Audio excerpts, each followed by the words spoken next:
حضرت صلی اللہ علیہ وآلہ وسلم پر وحی کا ابتدائی دور اچھے سچے پاکیزہ خوابوں سے شروع ہوا۔ آپ خواب میں جو کچھ دیکھتے وہ صبح کی روشنی کی طرح صحیح اور سچا ثابت ہوتا۔ پھر من جانب قدرت آپ تنہائی پسند ہو گئے اور آپ نے غار حرا میں خلوت نشینی اختیار فرمائی اور کئی دن اور رات وہاں مسلسل عبادت اور یاد الہی و ذکر میں مشغول رہنے لگے۔ جب تک گھر آنے کو دل نہ چاہتا توشہ ہمراہ لیے ہوئے وہاں رہتے۔ توشہ ختم ہونے پر ہی اہلیہ محترمہ حضرت خدیجہ رضی اللہ تعالی عنہا کے پاس تشریف لاتے اور کچھ توشہ ہمراہ لے کر پھر وہاں جا کر خلوت گزین ہو جاتے۔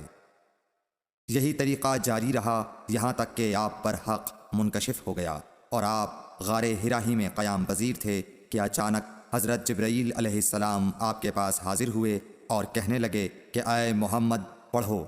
آپ فرماتے ہیں کہ میں نے کہا کہ میں پڑھنا نہیں جانتا۔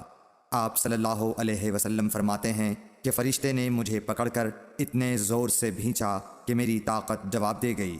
پھر مجھے چھوڑ کر کہا پڑھو۔ میں نے پھر وہی جواب دیا کہ میں پڑھا ہوا نہیں ہوں۔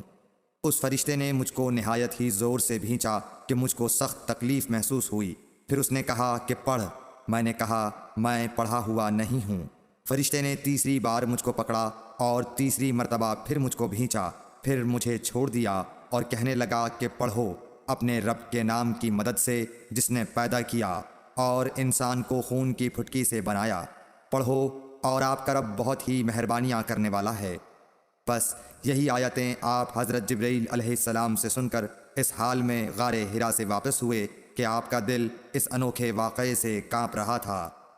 آپ حضرت خدیجہ کے ہاں تشریف لائے اور فرمایا کہ مجھے کمبل اوڑھا دو، مجھے کمبل اوڑھا دو۔ لوگوں نے آپ کو کمبل اوڑھا دیا۔ جب آپ کا ڈر جاتا رہا تو آپ نے اپنی زوجہ محترمہ حضرت خدیجہ رضی اللہ تعالی عنہا کو تفصیل کے ساتھ یہ واقعہ سنایا اور فرمانے لگے کہ مجھ کو اب اپنی جان کا خوف ہو گیا ہے۔ آپ کی اہلیہ محترمہ حضرت خدیجہ رضی اللہ تعالی عنہا نے آپ کی ڈھارس بندھائی اور کہا کہ آپ کا خیال صحیح نہیں ہے۔ اللہ کی قسم آپ کو اللہ کبھی رسوا نہیں کرے گا۔ آپ تو اخلاق فاضلہ کے مالک ہیں۔ آپ تو کنبہ پرور ہیں، بے کسوں کا بوجھ اپنے سر پر رکھتے ہیں، مفلسوں کے لیے آپ کماتے ہیں، مہمان نوازی میں آپ بے مثال ہیں اور مشکل وقت میں آپ امر حق کا ساتھ دیتے ہیں۔ ایسے اوصاف حسنہ والا انسان یوں بے وقت ذلت و خواری کی موت نہیں پا سکتا۔